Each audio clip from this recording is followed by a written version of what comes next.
how to remove threads from Instagram profile.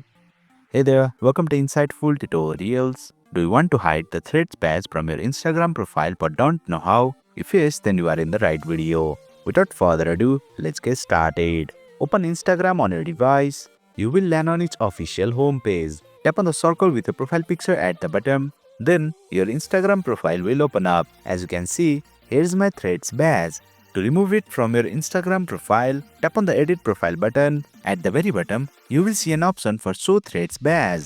Before turning off this feature, please keep in mind that once you disable it, the threads badge will be removed from your Instagram profile, but your Instagram badge will also be removed from your threads profile. With that note in mind, toggle off the button for show threads badge. Once turned off, tap on the back arrow at the top, and there you have it. You have successfully hidden the threads badge from your Instagram profile. That's it for today's video.